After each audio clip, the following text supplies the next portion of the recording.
Bismillahirrahmanirrahim. Assalamualaikum warahmatullahi wabarakatuh.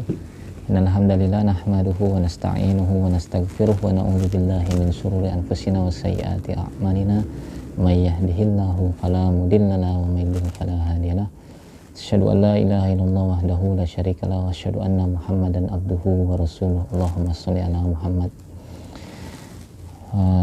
Para pemirsa yang insyaallah dirahmati Allah Subhanahu wa taala, insyaallah pada kesempatan kali ini kita akan coba melanjutkan kajian kita ya terkait dengan pendidikan Islam yang telah kita bahas tentang sejarah, kemudian kita bahas juga tentang perbedaan pengasuhan dan pendidikan ya. Pada kesempatan kali ini kita akan ambil judul metodologi Islam tentang pendidikan. Jadi bagaimana pengukuhan kita itu betul-betul diakui secara metodologis ya, ketika kita mendefinisikan pendidikan kemarin secara bahasa, secara sejarahnya, kemudian korelasinya dengan istilah education dan schooling ya. Sekarang kita akan coba bahas beberapa kemungkinan dari pembagian dan pemahaman tentang pendidikan dan pengasuhan. Baik, yang pertama kita coba untuk melihat apa yang ada di masyarakat kita. Nah, gunanya melihat ini adalah untuk memberikan pemahaman atau memberikan koreksi ya terhadap pemahaman yang ada di masyarakat atau di kalangan akademisi pada khususnya, agar kita bisa betul-betul melihat perbedaan, kekeliruan dan kesalahpahaman dalam bidang ini. Maka kita harus melihat fenomena yang ada ya. Yang pertama adalah yang sering terjadi bahwa kebanyakan orang tidak membedakan antara pendidikan dan pengasuhan ya. Yang mana istilah pendidikan ini atau tidak dibedakannya istilah pendidikan dan pengasuhan itu merupakan imbas atau efek dari kita mengikuti pola yang ada di barat ya, di peradaban barat, yang mana education itu maknanya mencakup keduanya ya, mencakup juga schooling, mencakup juga educare ya, mencakup parenting dan juga mencakup schooling. Nah, dengan tidak dibedakannya antara dua aktivitas ini, maka akan bercampur dan saling tumpang tindih fungsi orang tua ya, parent, dengan fungsi guru ya atau ahli ilmu yang mengajar ya. Nah, ini juga problem ini karena tidak dipetakannya antara istilah mengajar dan mendidik ya. Istilah mengajar dan mendidik tidak dipetakan, tidak didudukkan dengan tempatnya masing-masing ya. Yang lalu telah kita sampaikan bahwa sebetulnya istilah mengajar atau belajar itu lebih umum ya. Dalam hal ini bisa dipelajari hal-hal yang terkait ilmu maupun yang terkait dengan keterampilan, atau belajar pun bisa dilakukan secara otodidak ya, bisa dilakukan sendiri dan bisa dilakukan oleh selain manusia ya. Sementara istilah pendidikan kemarin sudah kita katakan atau dijelaskan bahwa pendidikan adalah istilah khusus yang hanya bisa disematkan atau disebut pada aktivitas manusia. Artinya ada karakteristik khusus yang melekat pada istilah pendidikan, bahwa pendidikan itu hanya dilakukan oleh dan untuk manusia ya. Sedangkan kita tahu bahwa yang membedakan antara manusia dengan selainnya adalah ilmu dan akal yang kemarin telah kita kaji bersama. Nah, sekarang kita coba mendudukkan tempat yang tepat ya antara posisi pengajaran, pendidikan dan pengasuhan ya. Dalam perspektif ya, saya akan tawarkan beberapa perspektif ya. Pertama, ketika pendidikan dan pengasuhan ini dilihat mana yang menjadi genus dan mana yang spesies, mana yang lebih umum, mana yang lebih khusus ya. Sebagian pendapat mengatakan bahwa sebetulnya ya pendidikan dan pengajaran itu sama atau sinonim dalam konsep maupun secara praktek. Nah, kemudian kalau istilah itu sama, maka nanti prakteknya dia jadi saling terbalik ya, interchangeable dengan pengasuhan, dia saling bisa terbolak-balik juga. Nah, pada faktanya dan sesuai dengan konsep yang telah dijelaskan di awal, pendidikan itu meskipun sinonim dalam kamus ya, dengan pengajaran, tapi punya karakteristik ya. Oleh karenanya kalau misalkan ini dianggap sebuah sinonim atau istilah yang saling terbolak-balik dengan pengasuhan, maka perlu dijelaskan di mana posisi pengajaran dan pengasuhan ya. Yang ditawarkan adalah ketika kita sampaikan atau saya menyampaikan seperti yang sudah pada sesi sebelumnya, bahwa pendidikan dan pengasuhan itu berbeda, maka sebagian kalangan itu tetap berpendapat bahwa meskipun berbeda, tapi pendidikan juga mencakup pengasuhan ya. Pendidikan mencakup juga pengasuhan. Oleh karenanya yang menjadi berbeda adalah pengajaran ya, atau makna pendidikan lebih terikat dengan pengasuhan, lebih dekat kepada makna pengasuhan, sedangkan pengajaran adalah hal yang berbeda. Pengajaran atau schooling dianggap sebagai sesuatu yang sangat kognitif dan sangat akademik, sementara pendidikan itu maknanya jauh dari hal-hal tersebut ya. Yang telah kami jelaskan sebelumnya bahwa itu justru terbalik ya. Pendidikan justru maknanya lebih dekat kepada schooling, karena pengajaran yang berlaku adalah pengajaran yang terkait dengan karakteristik khas dari manusia, yaitu akal dan ilmu ya. Sehingga kalau boleh dibuat pemetaan ya, istilah pengajaran adalah istilah yang umum, genus ya. Kemudian dari istilah pengajaran ini bisa dibagi menjadi dua ya.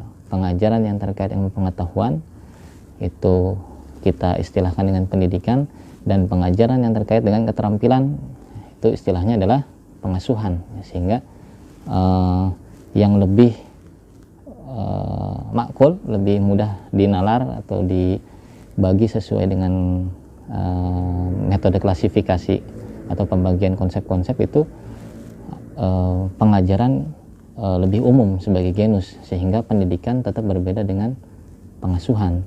Atau kalaupun tetap dipaksakan bahwa kita nyatakan bahwa pendidikan itu adalah bagian dari pengasuhan, maka yang berlaku adalah kaidah dalam bahasa Arab ya, yaitu kalimatani ida istama'a iftaraqa wa ida iftaraqa istama'a ya. Ketika ada dua kalimat dalam satu konsep yang saling terkait, dia bisa saling mengganti sebutan ya. Maknanya bisa berkumpul ketika dia berpisah atau disebutkan menyendiri, tapi maknanya jadi terpisah ketika dia disebut secara bersamaan dalam satu konteks atau dalam satu kalimat ya. Jadi bisa saja seperti itu, seperti halnya penggunaan istilah iman dan Islam ya. Ketika diserukan ya ayyuhalladzina amanu, maka seruan ini juga untuk orang Islam, bukan hanya orang mukmin. Muslim dan mukmin dalam hal ini satu kesatuan. Pun sebaliknya ketika yang disuruh adalah ya ayyuhal muslimun, maka orang beriman juga diseru atau termasuk dalam seruan tersebut. Akan tetapi ketika kalimatnya membedakan antara iman dan Islam, maka punya definisi masing-masing ya. Itu salah satu alternatif yang bisa menjelaskan bahwa kalimat ini adalah kalimat yang sama dan bisa saling menggantikan ya. Akan tetapi ketika dia digunakan sesuai konteksnya, maka tetap tidak boleh pendidikan ini justru malah dialihkan atau dijauhkan dari ilmu ya, sebagaimana yang pendapat sebagian kalangan yang mengatakan justru pendidikan ini bukan schooling, atau pendidikan ini tidak terkait kognitif tapi lebih berat kepada pembentukan karakter, akhlak, dan ini sebenarnya domain pengasuhan ya. Sementara telah kita sampaikan atau di sesi sebelumnya, justru pendidikan ini adalah istilah yang khas dan melekat hanya bisa disematkan kepada manusia. Jadi terbalik, sementara pengasuhan itu justru bisa disematkan kepada selain manusia ya.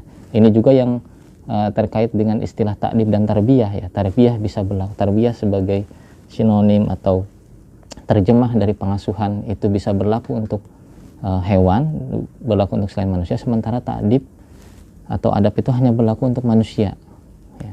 Oleh karenanya secara metodologi sebetulnya kita bisa menjelaskan ini genus spesiesnya, bahwa pendidikan atau pengajaran, ya, itu bisa sinonim dengan penjelasan bahwa pendidikan itu adalah pengajaran terkait ilmu, sementara pengasuhan adalah pengajaran yang terkait dengan keterampilan, atau pendidikan dan pengajaran itu berbeda. Nah, tergantung pendekatan penyampaiannya. Saya cenderung untuk menjelaskan di awal bahwa pendidikan itu berbeda dan berbeda dengan pengasuhan, dan pendidikan itu sinonimnya dengan pengajaran, ya, karena makna pengajaran itu biasanya langsung diarahkan kepada schooling. Nah, untuk lebih jelas sebetulnya kita lihat perbedaan antara metode yang berlaku dalam pendidikan atau pengajaran ilmu dengan metode yang berlaku dalam pengasuhan atau pengajaran keterampilan.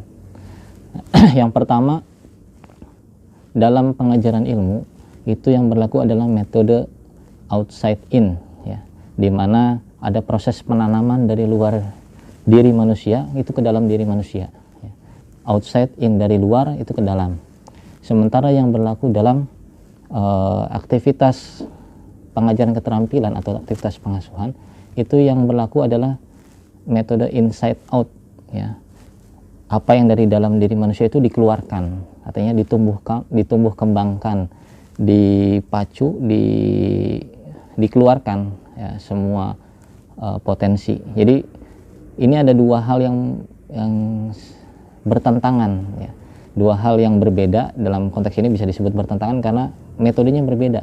Yang satu menanamkan sesuatu dari luar ke dalam, ya, itu pendidikan atau pengajaran ilmu. Yang satu lagi adalah bagaimana menumbuhkan atau mengoptimalkan apa yang sudah ada di dalam diri manusia. Inilah pengasuhan, ya.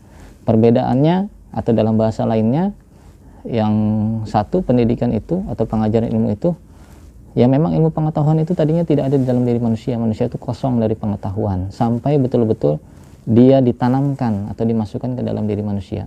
Sementara konsep pengasuhan adalah memiliki asumsi dasar manusia itu telah memiliki sejumlah potensi diri yang seringkali disebut sebagai fitrah, ya, atau bakat dan yang sejenisnya. Itu yang dilakukan dalam pengasuhan adalah mengoptimalkan, ya, mengasah, mengasuh, mengasih, dan mengembangkan dan menumbuhkan agar semuanya itu optimal dan bertumbuh, gitu. Jadi dua hal ini adalah dua hal yang berbeda, yang kalau dalam konteks kajian akademis dua-duanya bisa saja dimasukkan dalam satu disiplin kajian atau bidang studi, yaitu pendidikan, dengan catatan harus dipisahkan atau dijelaskan bahwa ada pengajaran yang sifatnya ilmu dan ada pengajaran yang sifatnya itu keterampilan, ya. Akan tetapi saya tetap menyarankan bahwa sebaiknya bidang studi ini dipisah atau bidang kajian ini dipisah. Yang pertama itu pendidikan, ya, dengan metode outside in, dari luar ke dalam, memasukkan atau menanamkan pengetahuan. Yang kedua adalah pengasuhan, ya, atau kalau mau dikembangkan dalam secara akademik dia bisa disebut sebagai ilmu keluarga. Yang satu ilmu pendidikan, yang satu ilmu keluarga, yaitu ilmu keluarga, bagaimana sebuah keluarga itu mengoptimalkan, menumbuh kembangkan semua potensi yang ada dalam dirinya, ya, sehingga berkembang dan optimal, ya. Ini secara metodologi yang bisa kami jelaskan agar bisa memahami duduk perkara sebenarnya dari kekacauan dan kesaling tertukaran konsep-konsep dan istilah-istilah yang ada, ya, yang mana seringkali ini diabaikan, bahkan di kalangan akademisi sekalipun masih sering dijumpai atau hampir keseluruhan kita jumpai abai dan cenderung tidak mempedulikan ini, ya. Dampaknya adalah nanti kekacauan atau ketidakmampuan menganalisis problem-problem yang ada dan memberikan solusi yang tepat, ya. Dan pada sesi-sesi yang mendatang kita akan ulas beberapa dampak-dampak yang muncul dan hadir karena ketertukaran atau dicampur adukannya konsep outside in dan inside out ini, ya. Campur antara proses penanaman pengetahuan dengan proses untuk menumbuh kembangkan fitrah manusia, ya. Demikian untuk sesi kajian kali ini, mudah-mudahan bisa dipahami dan bermanfaat untuk kita semua. Wabillahi taufiq wal hidayah. Assalamualaikum warahmatullahi wabarakatuh.